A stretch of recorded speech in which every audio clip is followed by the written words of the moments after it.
Okay, we're gonna start in 5, 4. It's the teacher and me. 3, 2, and 1. Thank you. Thank you for your attention up here. Just teasing her. All right. So thank you, everybody. Welcome back. This will be our final panel of speakers for the day. And I would first like to introduce Dr. Nathalie Kermoal. Nathalie Kermoal is a full professor in the Faculty of Native Studies at the University of Alberta. She holds a PhD in history from the University of Ottawa. Nathalie has published 3 books and numerous articles in academic journal and collective volumes. Her research interests include Métis issues, Canadian Aboriginal constitutional issues, urban Indigenous history, and Indigenous women's issues. From 2011 to 2012, she was interim dean at the Faculty of Native Studies. From 2013 to 14, she was special advisor on Aboriginal academic programs with the Faculty of Native Studies. And since January of 2016, Nathalie has been, I'm going to say our director, or the director, of the Rupert Sland Centre for Métis Research at the Faculty of Native Studies. Please welcome Nathalie.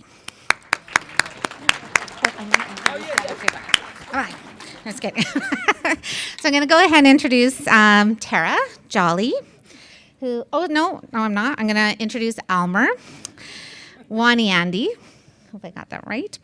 Almer Waniandy is a McMurray Métis elder who was born and raised in Fort McMurray, Alberta, and grew up at Moccasin Flats. In his younger years, Almer ran dog teams on the Athabasca River, delivering supplies to trappers. Almer is retired from the Construction and General Workers Union, Local 92, where he worked at numerous oil sands plants around Fort McMurray. He now lives in Edmonton and visits Fort McMurray regularly. Please welcome Almer.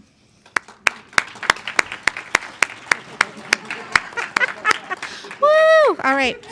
He traveled a long way. And I'm just going to say this. I just found out that he's actually grew up with my father, Jackson Couture. So it's nice to meet you, Almer. All right. And finally, we have Tara Joly. Tara is a research director at Willow Springs Strategic Solutions, Incorporated. Joly is an environmental anthropologist whose research examines human-environment relations and epistemological encounters in northern Alberta. I don't think I said that right. Epistemological. Is that right, Paul? Okay. He's giving me the thumbs up. She has also worked on a wide range of research projects related to Indigenous rights in the circumpolar north. She works closely with Indigenous communities, including the Fort McMurray Métis, to plan and conduct community-based research projects, environmental monitoring and research, land use, mapping studies, and oral history, and ethnographic research. Wow. Joly holds a PhD in social anthropology from the University of Aberdeen and was formerly a postdoctoral fellow in anthropology at the University of Saskatchewan. Please welcome Tara. Okay.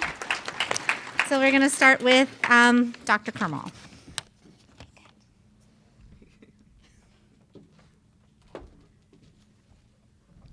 Okay. So around this time, it's usually not always the best time to talk because people are digesting. So, so I'll try to be as dynamic as I can be in order to present this presentation. So first of all, I'd like to say that I responded to a call from Audrey, who asked me to do this presentation. And I have to say, at first, I have a tendency to say, "Oh yeah," and then there's work that is involved, and then. But I have to say, I had a lot of pleasure, even though it's hard history, to prepare this presentation. So what I tried to do is, first of all, what I'll try to do is to give you the context in how Saint-Paul-des-Métis came to be, and then I'll look at land use, and then I will be looking at the trafficking of land. So that's mainly what I'm going to try to do in the next 25 minutes. Okay, so here you have Father Lacombe, who in 1895 decided to develop a plan for a large Métis reserve. And in this sense, you have to forget the idea of reserve like an Indian reserve, like it's a bit different, and I'll explain as we go forward. A plan for a large Métis reserve to be granted by the federal government. So there was a reasoning behind this creation of this colony. I'll use the term colony also, and this is annoying because it's changing on its own. It has its own life. So first of all, it was mainly to alleviate social breakdown, and Leah mentioned that when she did her presentation of dispossession, and especially after 1885, after Batoche. And also, he proposed the plan as an alternative to Scrip.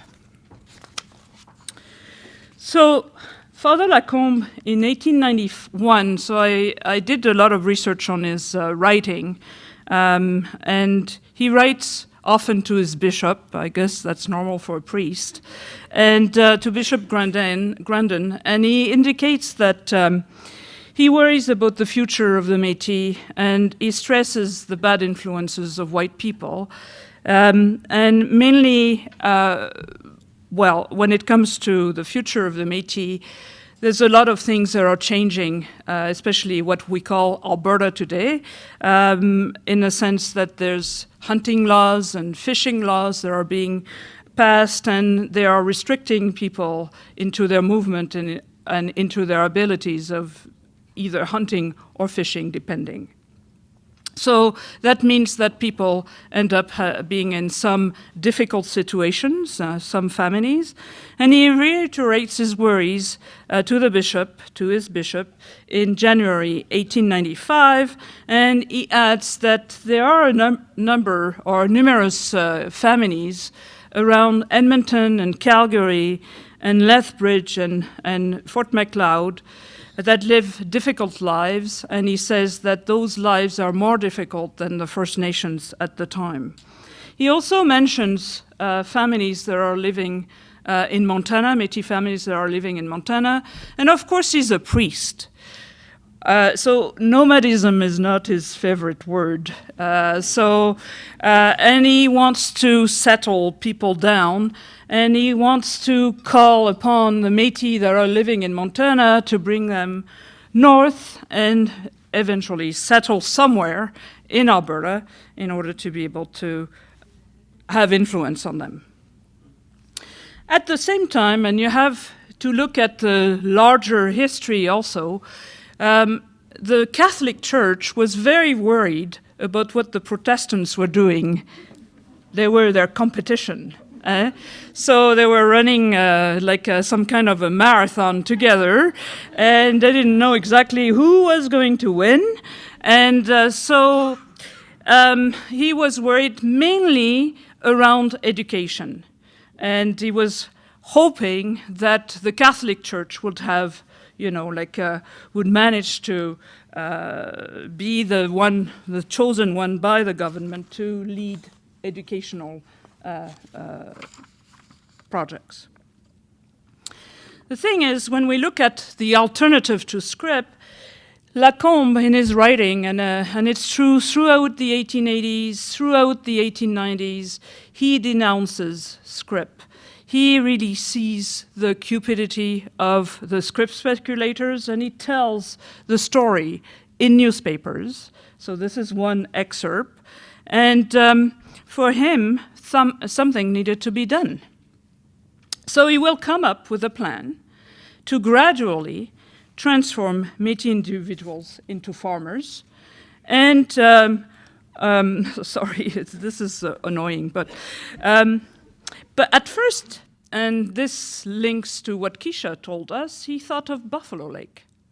Yeah, the one close to Red Deer. And he thought, well, this would be a good place to go, but in the end decided not to go that way, mainly because there were too many white people. And he wanted to find a community or a place where people had too much contact with white people in order to be able to do what he wanted to do with the Métis family. So he decided to go northeast, and he chose the area of Saint-Paul-des-Métis. What's interesting is that when we look at Sawchuk and Ferguson, who wrote this book in 1981 that Frank mentioned in his presentation, it seems that the government at the time didn't really have any idea of any alternative to Scrip. It felt it had fulfilled most of its obligations, but the government was worried about a couple of things, though. It was worried about the impoverishment of the Métis people. Why? Mainly because it felt that, well, if the Métis are discontent, then they could do what they did in Batoche again. So they didn't like that.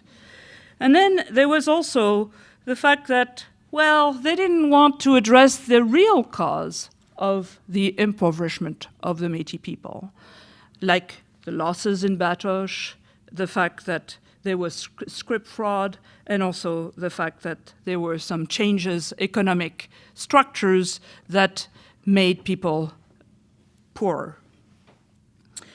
So they thought, the government, I shouldn't say they, but the government, agreed with Lacombe's plan and saw this as a possible alternative from Scrip. And they thought, well, it would be an easy solution that didn't require too much money. It didn't require too much policy changes to remedy the problem of the impoverishment of Métis people. So they also saw the religion as being the mediation that would take care of some of the issues by correcting certain tendencies that supposedly Métis people had, such as improvidence, I insist on this, improvidence, and nomadism. I'll come back to this. However, even though Lacombe had this plan, there was also the fact that the commissions continued throughout 1885, as we heard. So Lacombe's proposal was very paternalistic in its title, a philanthropic plan to redeem, I insist on the redemption, the half-breeds of Manitoba and the Northwest Territories. So it was accepted by the government.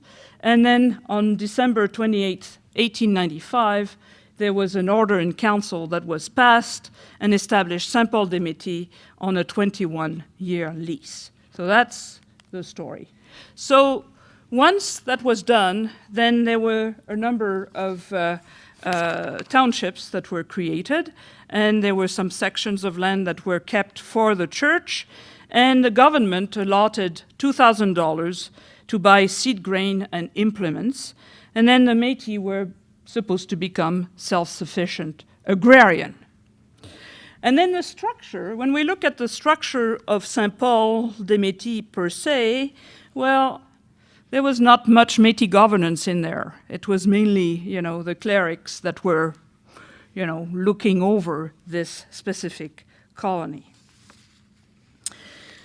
So Lacombe was busy doing all kinds of different things, so he asked Adéodat Terrien, who was also a priest, and the first time I saw his his picture, I wanted to run away. So he was, well, he's a bit scary. So Adé Audaterien was put in charge in the colony, and he believed that the residents were to live by the fruit of their labors and not expect the colony to support them like Indians on a reserve. But what's interesting, in 1924, when he ends up in Saskatchewan, because, they're pushed away and then they're placed somewhere else,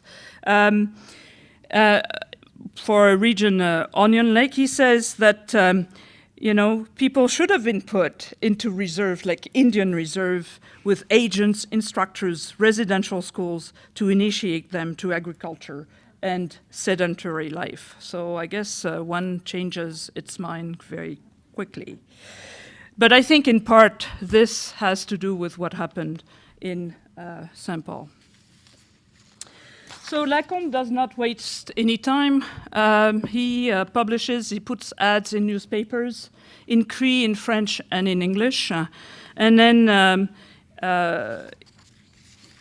when we look at Scrip applications, we can tell that those are from 1900, that some of the people that are going to St. Paul were actually from Edmonton, St. Albert area, from Battle River, Duhamel area, Fort Pitt, Battleford region.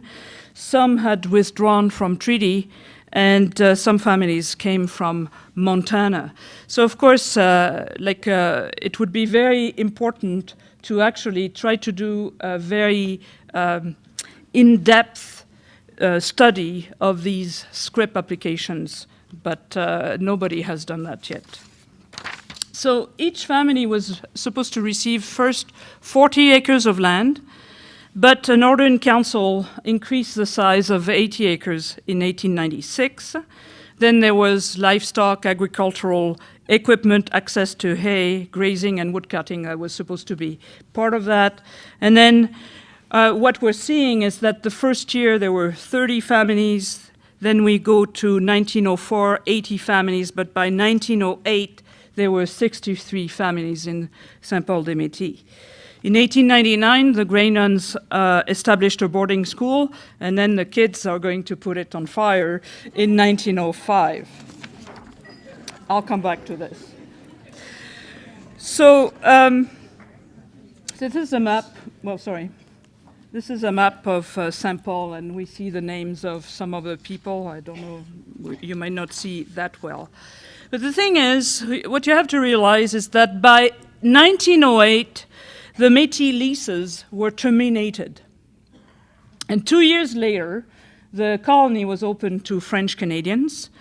And the original Métis settlers of Saint-Paul-des-Métis, of course, were really upset about that and sent a petition to Ottawa. This petition hasn't been found. We looked at it. So I know somebody from the archives. If you have it, please forward it to us. And if somebody has it somewhere, let us know. But despite the request, the French-Canadian settlers came and caused many Métis people to leave the region. So this is the story, okay, in a nutshell. But let's look at the land use, because I think that's very important. And I base some of my, what I'm going to say on what Jim Brady said when he wrote regarding the St. Paul Half-Breed Reserve. And he said, opponents stated that the reserve had been terminated because the Métis failed to become self-supporting. But when we look at evidences, it doesn't really look that way.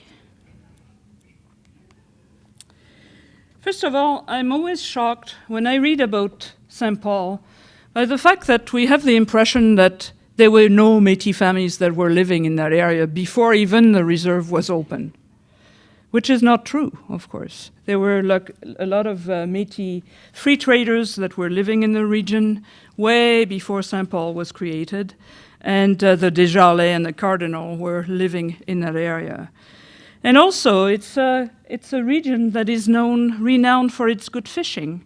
for its good hunting and for its trapping. And actually, Father Lacombe, when he writes about Saint-Paul, the Saint-Paul area, he talks about an oasis.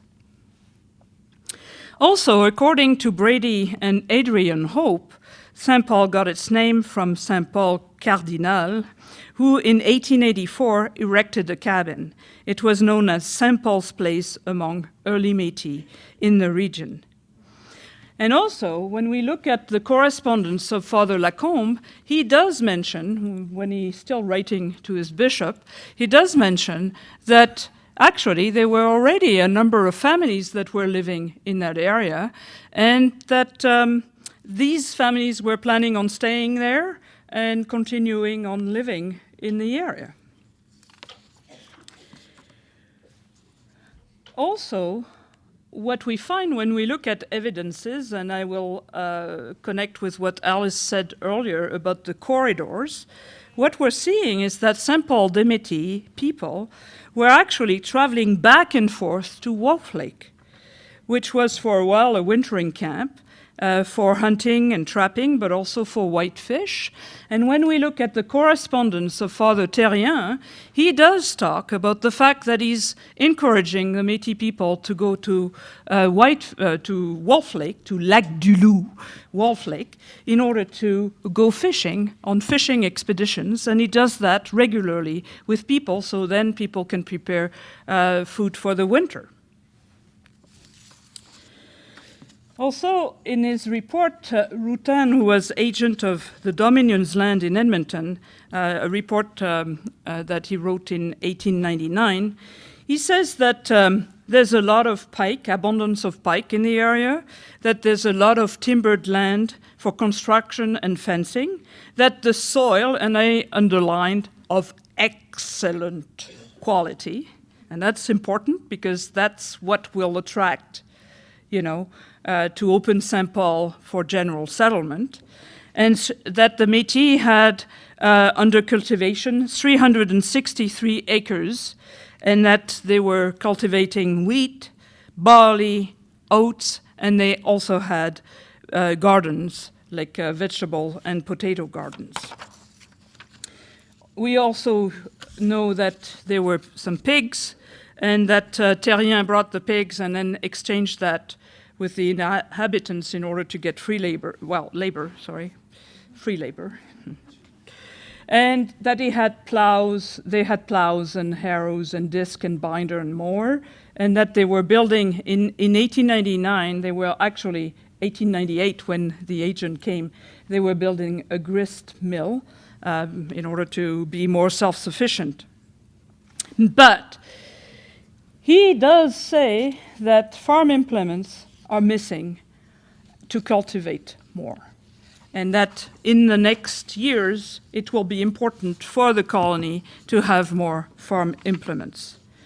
Also, if we look at some of the oral history, according to Joe Collins, who came from Montana, the land was rich, plenty of ducks, the water unspoiled. Trees were cut to make log houses. It was hard work since there were no saws. First, we live in tents, 7 families. It took us 1 week to set up log houses, barns, and fences. We know also that there were freighting activities that were happening between Vegreville and Edmonton, and that some of the families, the Métis families that were living in the area, were also working for surveyors, like Marshall Hopkins, and they would receive a salary of $50, $40, or $35, depending on their skills. There is also Adrian Hope, who mentions that, how people were working the land and how they were breaking the land and how they were building the houses, and also mentions that these people were also building the church and ended up building the boarding school. So that's a lot of work, and some of it was not recognized, obviously. And he continues and mentions that they ceded 10 acres plots that they had broken.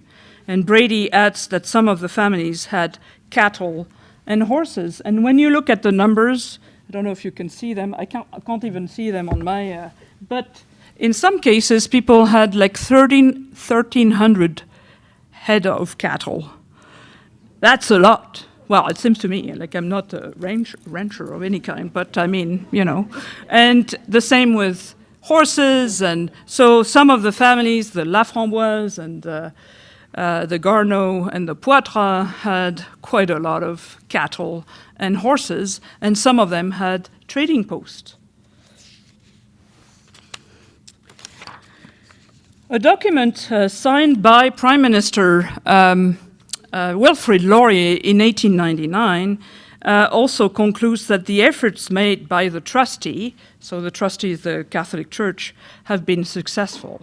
So, obviously in 1899, even Wilfrid Laurier thought that the colony was doing okay.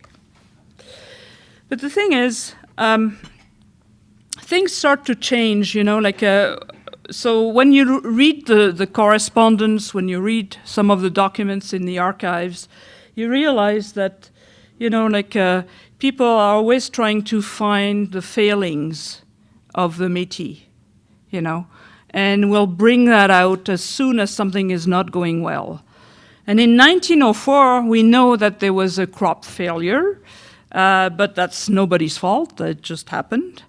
But what will come out very quickly is that as we move forward, and especially starting in 1904 to the opening of the colony to general settlement, what we're seeing is that, there's a lot of things that irregularities, or as Frank mentioned this morning, what we call sharp dealings. So we know from Brady that there were two issues, the railroad, but that's not new, and also the penetration of settlers in contiguous territory. But what is interesting is when you start reading some of the archival documentation, especially the correspondence between, the clergy and the government, what we're seeing is that the squatters were handled in a rather soft manner, which I find really interesting because when we look at specific areas where Métis squatted, they were not, dealt with in a soft manner. So there's two standards, double standards. So the problem appeared in 1904 when a Charles Tremblay had entered and squatted on the boundary of the reserve. And there's other documents, affidavits, that are showing that other people did the same thing. But in Tremblay's case, Norquay was a land agent in Edmonton, writes to the Ministry of Interior to ask if the land can be taken as a homestead. The response was from the Ministry of Interior that it can't satisfy the desire of the squatters, but if the syndicate agrees, the men could stay. The burning of the school also precipitated the idea of transforming the colony, and the person who championed that was Terrien, the Father Terrien, who convinced Frank Oliver. He's everywhere, obviously. We heard that he was in Edmonton earlier. So was at the time Minister of the Interior in 1905 to survey around the colony and open the area for homestead. But also, Terrien actually encouraged people to take homestead outside the colony, and it seems that eventually he used the evidence that the Métis used the evidence of the fact that some of the Métis moved out of the reserve to take homestead outside, and he used that evidence to tell the government that the Métis were no more interested in the colony. So, talk about sharp dealings. On several occasions, Oliver was informed by Métis settlers that people were squatting on land, such as a man named Fouquet, and he had fenced off 2 sections of colony land. So, there was some writing with Oliver, and Oliver said, well, at first, I didn't want to give this guy another 160 acres, but that that nothing would be, they would do nothing. They would not ask Fouquet to leave. So it's like, whatever, he can stay, even though he's squatting on this reserve. Another correspondence with, so what you have to realize is that by 1805, 1806, it's quite clear that there's rumors that this colony is going to be open to general settlement. And the Métis, of course, heard about those rumors, of course.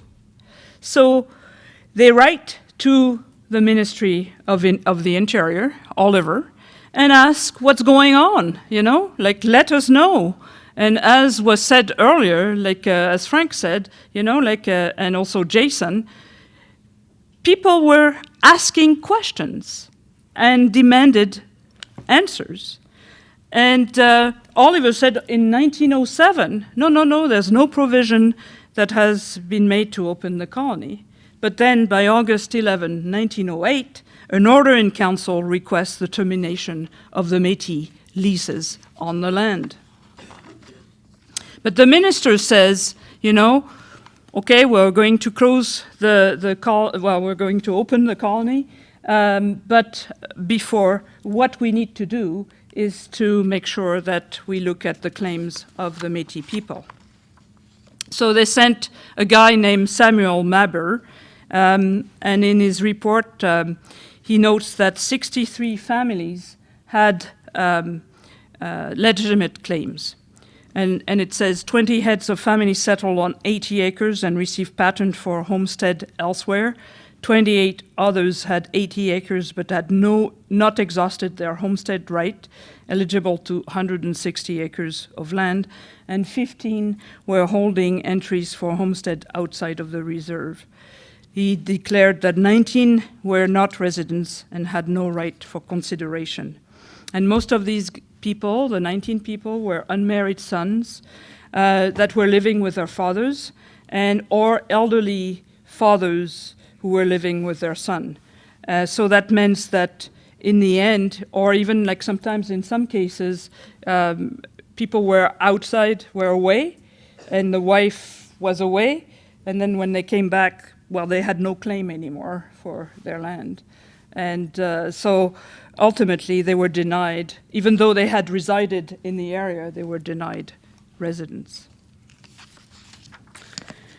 In April 10th, 1909, the reserve is open to settlement, and then French Canadians people line up in the Dominion Land Office in Edmonton. And what's interesting is that some of these families had been informed by Terrien that there were land available and that each settler was allotted a number which matched the homestead location on a list.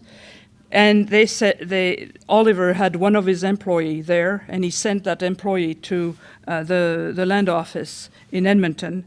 So obviously something happened there, that there was some trafficking, that there was some irregularities that were happening. And the fact also that the tactic clearly blocked individuals whose claim had been disallowed from making entries as well. What we know also, at the moment that it's open to the general settlement, is that there's some dealings that are happening where some Métis that were illiterate were being used in order to get their land. And so there's a lot of that going on, but what we know from histories that have been written in the past, some of the documents have disappeared. According to Ken Hatt, who's an historian who wrote a paper on Saint-Paul, the government knew that trafficking was happening and needed to be rectified. There was, however, ambiguity on how to treat the Métis land. On the one hand, the land were considered as a special grant, and on the other, homesteading duties were required before patent could be received. And there's ample evidence to know that to see that the government is doesn't really know what to do with those lands. So in conclusion, in an interview, Richard Poitras mentions that Frenchmen came in as a flock, not a trickle, but a big flock. The arrival of new settlers brought further difficulties tied to blatant discrimination and racism. Métis families had a hard time to compete with French Canadians' families because most of them couldn't get money from banks, so they had a disadvantage.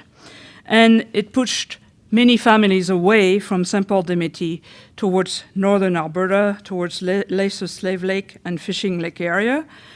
And when we look at the dealings at what happened around Saint-Paul-des-Métis, it's very clear that there was paternalism, patronage, secrecy. We talked a lot about secrecy and earlier this morning, but it's very clear in the case of Saint-Paul, and trafficking were at the center of Saint-Paul-des-Métis experiment and experience. There is ample evidence that the Métis developed this colony and gave a lot of free labor to the church. It is also quite clear that the land granted to Métis settlers were never clearly defined. As Sawchuk and Ferguson noted, the rationale in opening the colony was that the Métis needed protection from the competitiveness of colonists. Upon the closing of the colony, they needed to be integrated with the European colonists and imbued with their competitive spirit. So it's like being stuck between those two ideas, and it doesn't give much opportunities for people ultimately. And the last result is that most of the families left Saint-Paul-des-Métis. Thank you very much for your attention.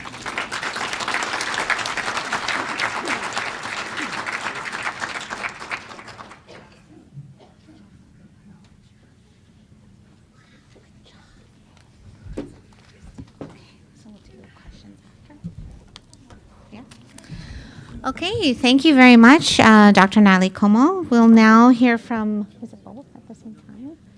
Both Dr. Tara Joly and Almer, talking about the Moccasin Flats evictions in Fort McMurray. Thank you. I think, pardon?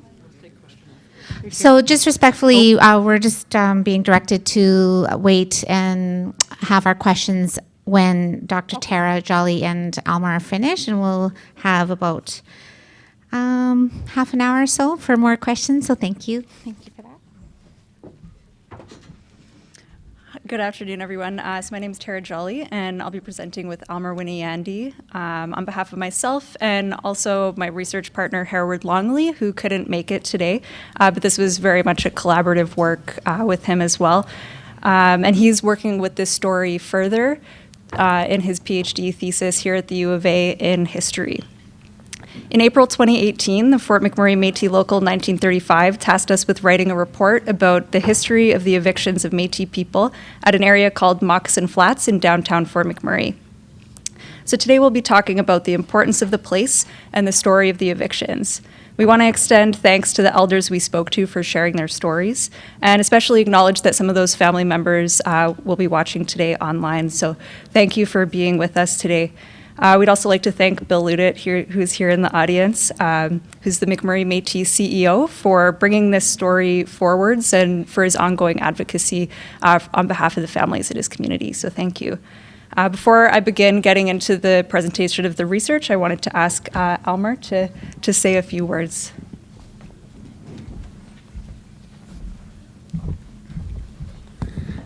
It's me again. All right, I just want to make something clear.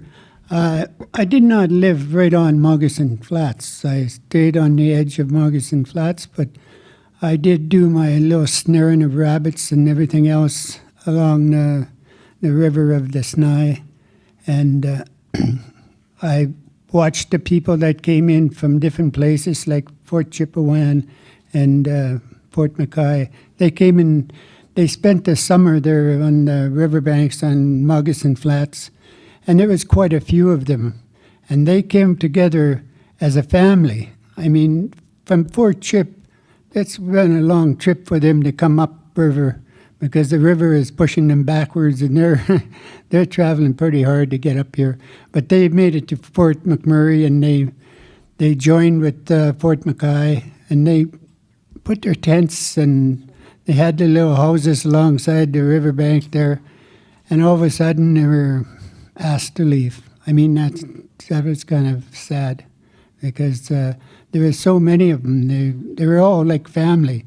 And myself, I used to go down there, and I didn't know how to speak the language, but it seemed like I just blended right in because they took me in just like one of their own. And I grew up with the young guys there, and they used to ask me later on, they said, how did we ever get along? You never spoke Chip. You never spoke Cree.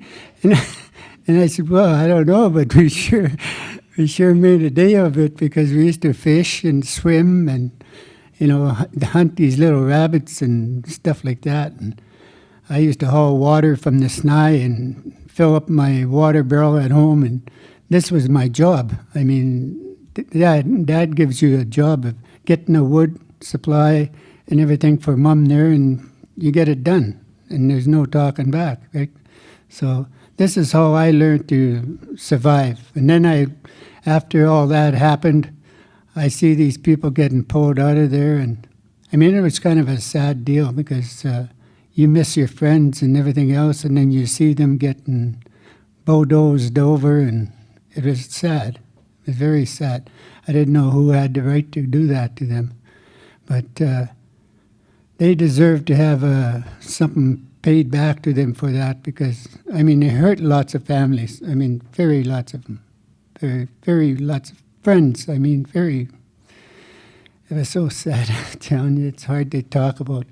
But anyhow, I wish them the best, and I wish you guys the best on your trip home because it's bad on the roads. The highways are bad right now, and I just wish you guys a safe journey home, and I'm happy that you allowed me to come and speak a little bit here. And I got a chance to find out a little bit more about my family because I met someone here who's going to give me a little bit more information, and I love it. This is what it's about, coming together and try to, help each other out and find a way to get through this. I'm sure we can, join together and have one big family here and bring things together and know how to get it done. And you guys can do it. And I thank you for having me here today. Hi, hi.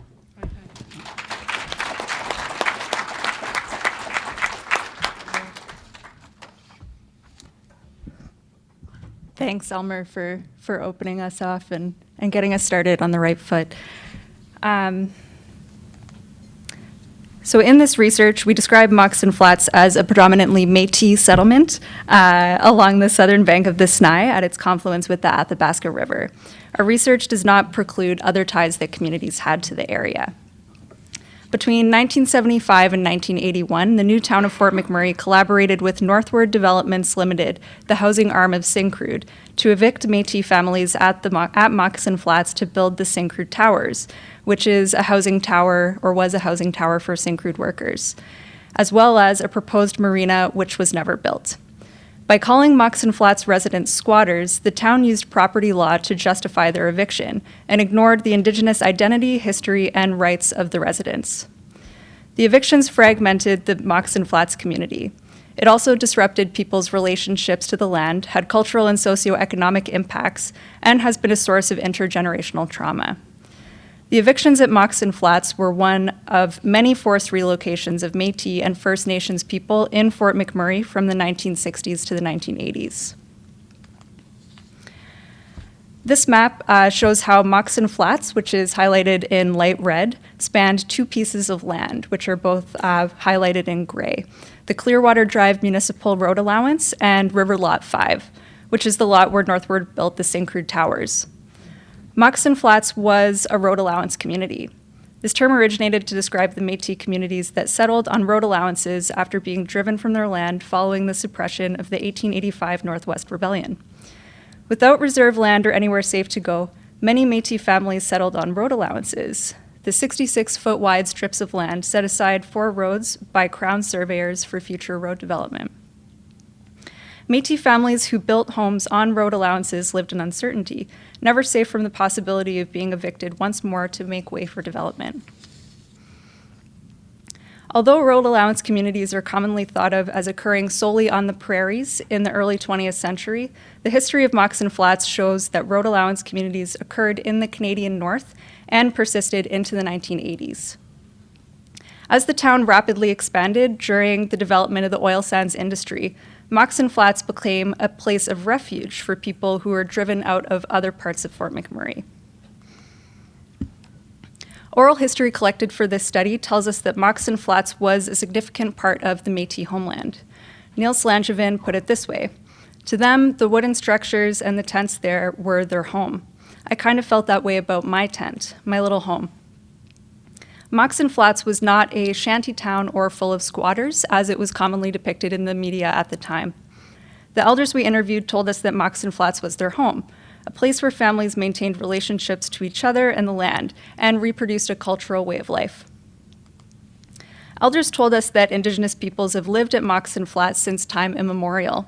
There are few written records of the site until the 1970s evictions. However, the Fort McMurray Hudson's Bay Company post journals make one mention of a shanty point near the fort on June 10, 1884, and this was likely referring to Moccasin Flats. This point would have been a stopping place for trappers selling their furs, like Métis guides and trappers. The majority of the history of Moccasin Flats then comes from oral accounts. As Cameron MacDonald explained, by the 1800s, quote, "Already then we're talking about Moccasin Flats being settled, and some people stayed there all year long." In interviews, elders described that by the early 1900s, First Nations families such as from Fort Mackay, as well as Métis families from along the Athabasca River, would travel to Fort McMurray and make Moccasin Flats their home in the summers, before returning to their trap lines in the winter. Over time, this seasonal home would develop into a more permanent, predominantly Métis settlement, but the timing of this is unclear. However, Clark et al. Document in their research how the more permanent community around Fort McMurray was primarily Métis by the early 1900s. And this map here with the hand-drawn teepee at Moccasin Flats shows that even in some land planning documents, the site was recognized as an informal settlement. Elders we interviewed recalled that in their lifetimes from approximately the 1940s to 1970s, Moccasin Flats was a close-knit community. It was a place for people to make a home for a season or for life. Surnames of families that lived in Moccasin Flats arose from archival documents and oral history. So this list should not be read as complete, but rather a starting point for a larger genealogical study of the families who called Moccasin Flats home. An anonymous elder explained that, you know where the dike is? There used to be tents there all the way to waterways. People used to live along the river in the summertime. Oral history interviews suggested that there were about 10 to 30 tents along the Snai in the summers. And these summer residents of Moccasin Flats would work jobs on the riverboats, in town at local stores, with city service, or in construction. Elders also recalled joyful memories of living at Moccasin Flats where, quote, everybody got along. There was a strong sense of community. Social ties were strengthened through activities such as playing card games, sharing food, trading goods, and visiting each other. And yeah, there's a picture here of Almer as a child that he provided us. And he told us that Moccasin Flats was where you met a lot of people, a lot of elders. They had stories to tell just like everybody else, and they got along. And this storytelling is importantly a collective means of forming Métis knowledge and carrying on a Métis way of life. Moccasin Flats was also a center for Métis land use. Families would carry out land use activities at Moccasin Flats itself, such as setting snares for rabbits and foxes.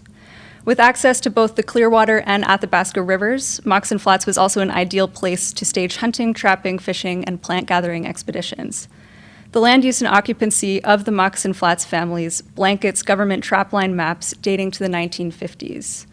So the map on the slide shows traplines held by Moccasin Flats families at that time. These trap lines were not only areas in which families made a living by trapping fur-bearing animals, but they were also key Métis spaces where families could maintain their way of life. So now that we've established the importance of the site itself, I'll discuss the story of the evictions. The Moccasin Flats evictions are a window into how colonialism works in Canada. It's a complex legal and political process in which governments and industry have forced Indigenous communities to forfeit their traditional homes. The town's first effort to evict the Snai families occurred when the town proposed to build a sewer line through the Clearwater Drive road allowance in 1975. The town held meetings with the Métis Association of Alberta and the Métis local and the provincial government. The Métis recommended that the road allowance be surveyed into lots and the land given to the Moccasin Flats residents, so they will be, quote, integrated into the community of Fort McMurray without suffering the ignominy which has so often befallen our people, end quote. While the sewer line was the official reason the town sought the eviction, Northward was planning to build Syncrude towers and asked the provincial government to evict the families. We thank Mr. John Malcolm, who provided us with a copy of the original Northward letter on the slide. On February 25th, 1976, Northward wrote to Bob Bogle, the minister responsible for Native Affairs, saying, quote, "The major problem is not the location of the sanitary sewer, but rather the inability to solve the problem of the squatters. We feel that if the town succeeds in expropriation, a major incentive to deal with the problem will have been removed. We urgently solicit the cooperation of your department in dealing with the problem," end quote.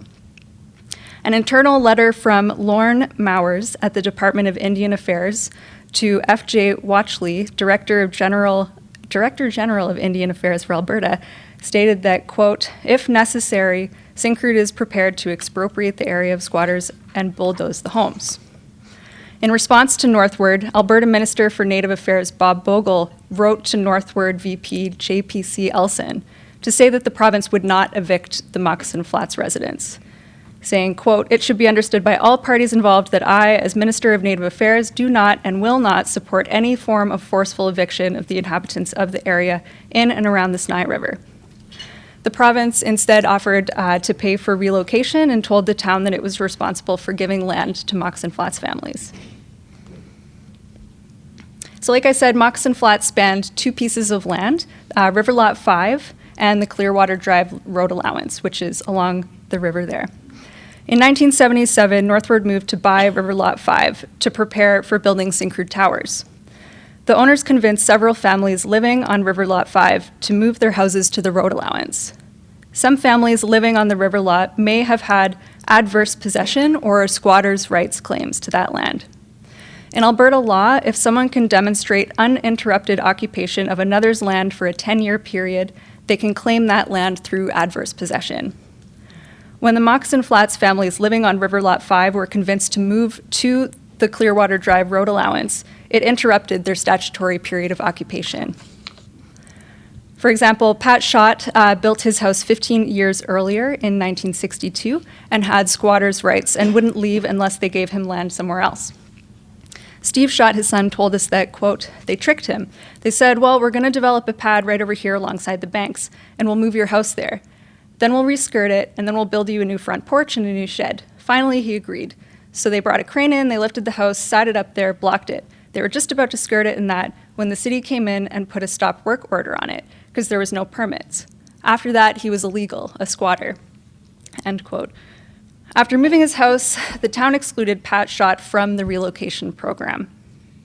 A letter from the town's lawyer, Michael Hill, corroborates this version of events. Once they had moved to the road allowance, the town was able to evict the families because adverse possession does not apply on Crown or municipal lands. In 1978, Northward and the town signed a development agreement to build Syncrude towers. The agreement included a condition that the town would evict the remaining Moccasin Flats families from the road allowance. The agreement said that once the families were evicted, Northward would purchase the 4.3-acre road allowance and build a marina. However, Northward never built the marina.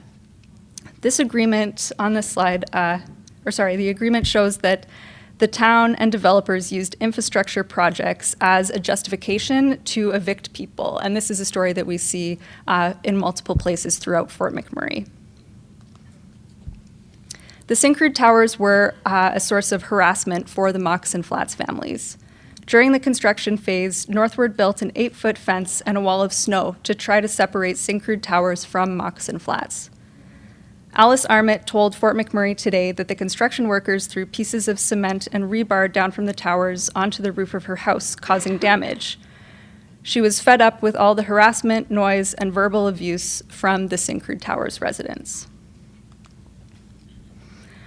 Once the construction started on the towers, the town gave trailers to 7 families. They did not include the other families who had moved from River Lot 5.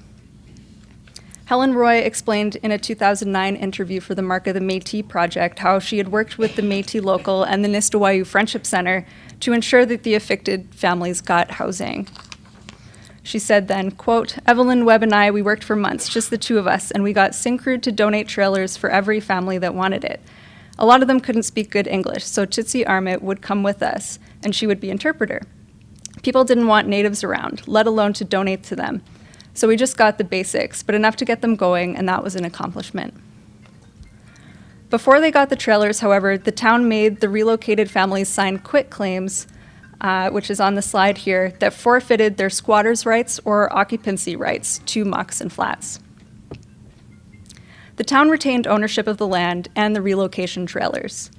This meant that when the relocated families died or left the trailers, the municipality took the property back. So we argue that the relocation program was a delayed eviction. The relocated families had to sign away their rights and did not own the land or the trailers that they moved to. The evicted families felt that they did not have a choice but to leave.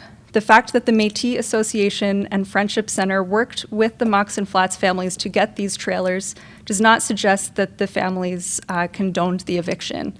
The decision that the families faced was a trailer or nothing. While the relocation program was being completed, the town board voted to evict the remaining residents.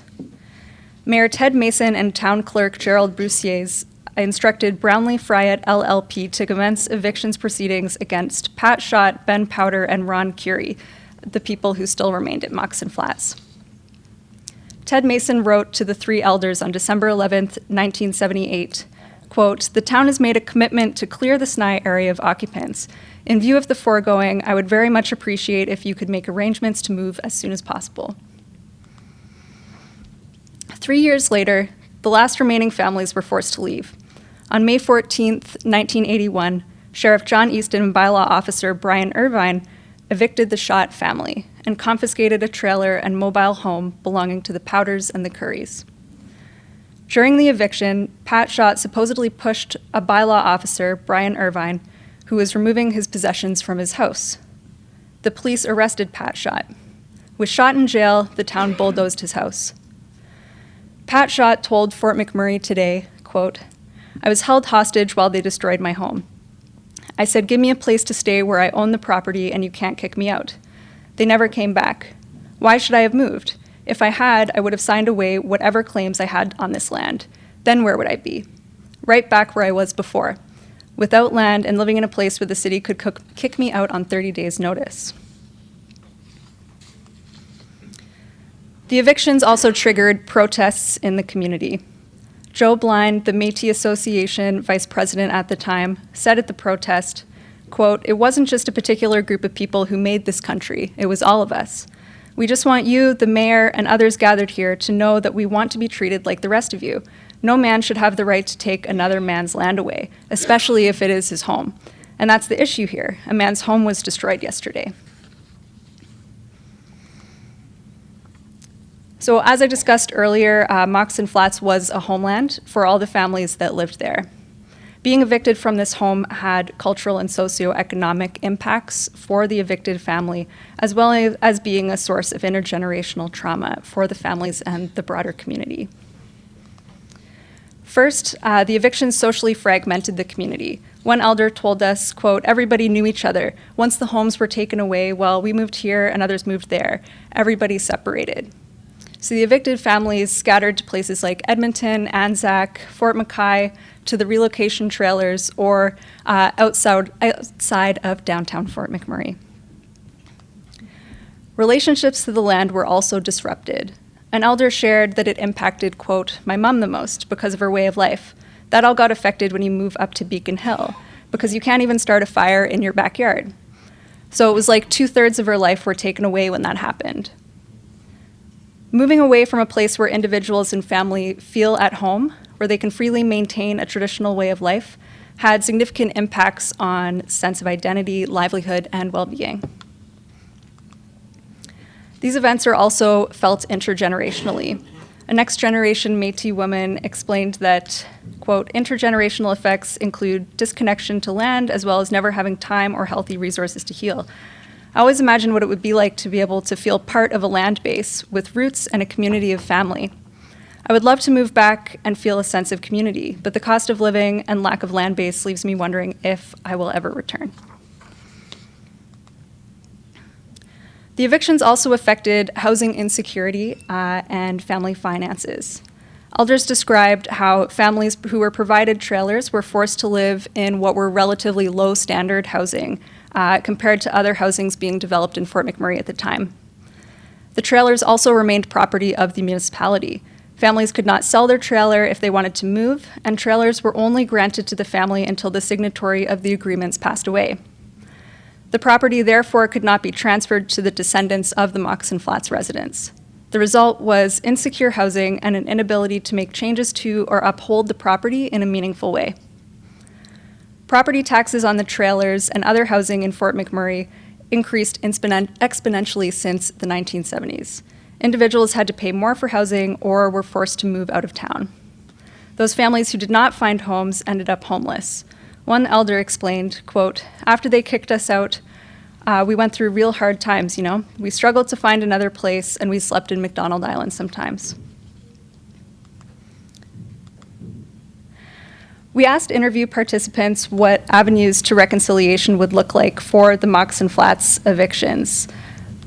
We came up with the following list, and I won't go into it in too much detail for time, but just to note that these avenues to reconciliation are preliminary, and they require more consultation with the evicted families and their descendants, as well as the Métis community and other communities in the regional municipality of Wood Buffalo.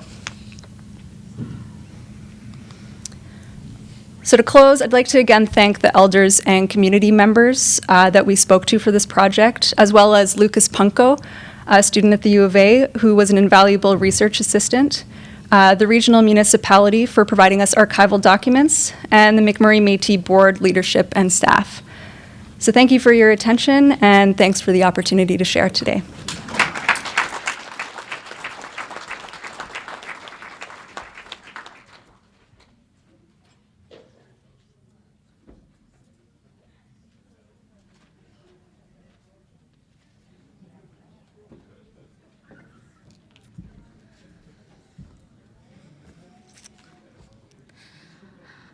All right, so thank you very much to all of you for sharing your research and your stories, and to our elders who are here to and that contributed to that work. Can't help but feel a little heavy in my heart after hearing those stories. So we do have time for some questions, and we'll also welcome questions from our online stream as well as the other rooms. And here we have the lady that was here earlier. So thank you for coming back to the mic. What's your question? It was just some comments about the Saint-Paul-des-Métis colony. When the school was burnt, there was a girl that died in the fire, and her brother actually lit the fire. He burnt the school. So I think people need to know the whole of it and why those children were there. I believe they were orphans. So you have to look at the whole of the context. When you talk about squatters, what about all the Ukrainians and the Romanians that came in and were squatting near Desjardins Crossing, which isn't very far from there? You know, that was just as bad. They just came and they squatted, and then all of a sudden they wanted the land, and they pushed the others out. The other comment I had was, with Father MacDemel, he was a Benedictine priest. He was not an oblate. He was Benedictine, and he came from Scotland, from the Hebrides. And he came here to Clondonald. If anybody knows the history of Clondonald, how did he end up there with this colony from the Hebrides? And nobody talks about that. He came because of the railway company, not the church. As in many communities, it was the railway company that came and did a lot of the disruption. It was schemes by the railway. Yeah, so don't forget about things like that. Oh, and then you talk about the people of Saint-Paul-des-Métis. They weren't used to farming. Put yourself back in that time period. Now fast forward to today, what's happening with all our farmland? It's becoming corporate owned. Where are we going to be tomorrow if we don't start looking after ourselves now? The corporate world has taken over all our farmland. And I think we need to start thinking about that. That's all. Well, thank you. Thank you for sharing your comments. Natalie, would you like to respond? Well, I tend to agree that history in general is complicated because there's all kinds of different factors, but I was asked to look specifically at this issue of Saint-Paul-des-Métis as an alternative to Scrip and the impact it had on the community that was there. But I tend to agree with you. There's other elements there with other people that are coming in, like the Ukrainians, and and so it complicates the story ultimately, and the fact that it was not just people like Terrien and Lacombe, that there were other orders that were in the area. But I think a comprehensive history of St. Paul has not really been written, like of the larger region too. And so there's much more that needs to be done.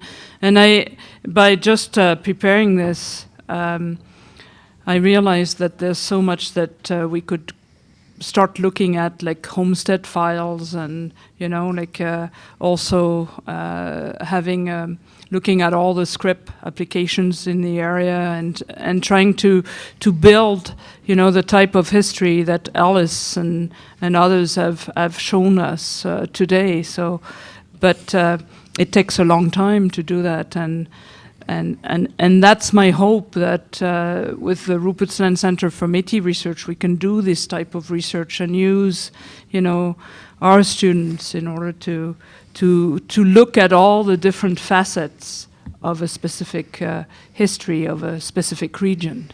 So thank you very much for your comments. Mm-hmm. Thank you, gentleman in the blue. It's me again.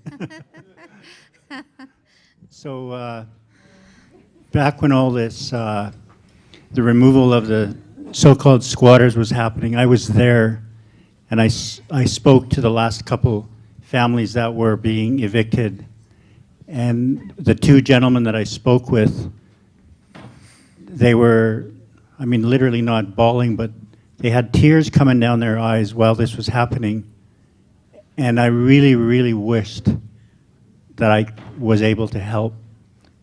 And I knew the mayor at the time, and he never mentioned anything about it. And I know the hardships that the people were going through at Moccasin Flats, because I used to drink with them. And when they shed tears, they weren't under the influence. And I wished, to this day as I speak, that I wished I could fix that. But it's a system that we have to fight, or it's a system that we're up against. And as mentioned this morning, the system that we're up against is through fraud. And I don't know, you can't fight fire with fire. And my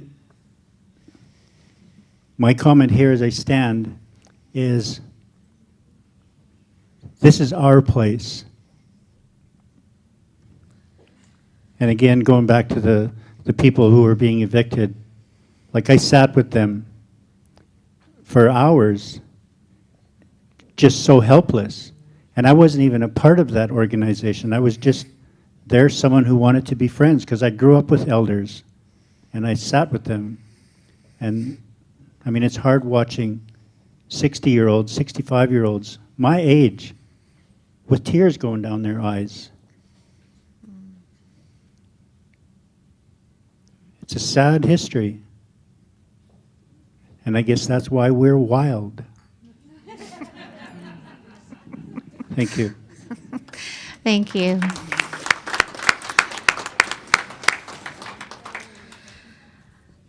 Okay. Is there, I see an online question at the back or from the other room? Yeah, this is from Rachel for Natalie. What was the date on Lacomb's advertisements inviting families to Saint-Paul-des-Métis? As she frantically looks through her notes. The one that I found was October 7th, 1896. It was in the Northwest Review.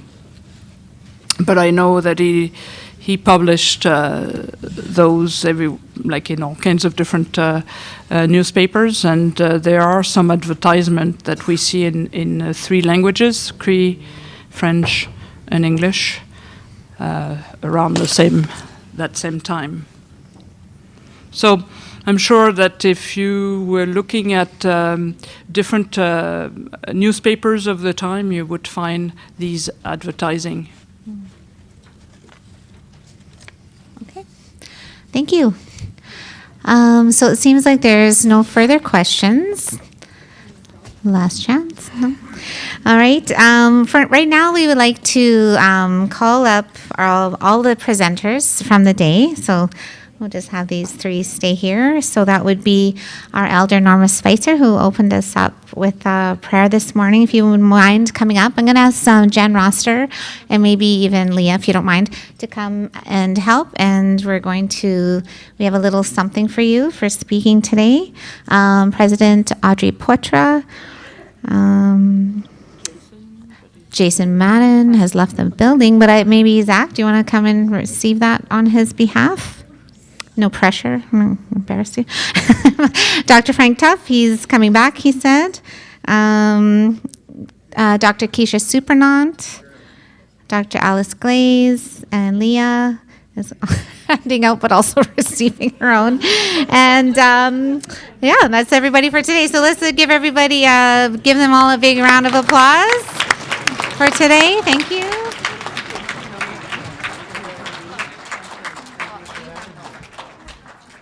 Here you go.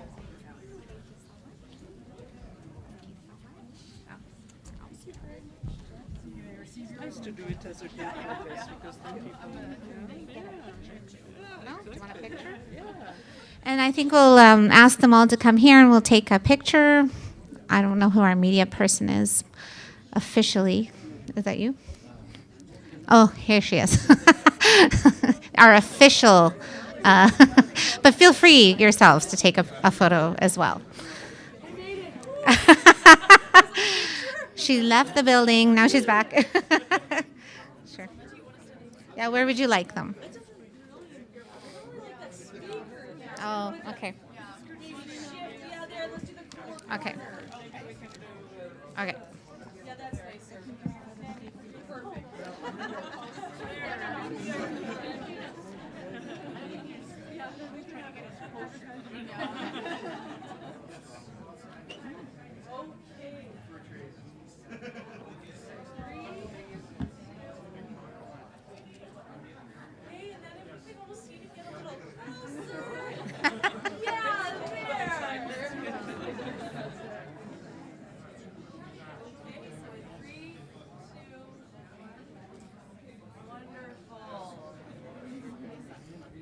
No, you don't need to take my picture. Okay, and I'm just going to invite, thank you. I'm going to invite Dr. Nathalie Kermoal back up here so she can let us know the rest of the evening. I believe there's a standing reception, a dinner, some fiddling, perhaps some beverages coming up. So I'll just have her come up and confirm those things. Did you want to just explain? the rest of the night? I'm like, I kind of said what I was going to say. Okay. Okay, so you worked very hard all day, like sitting down and listening to us. So now it's time for a little something, a little something. That's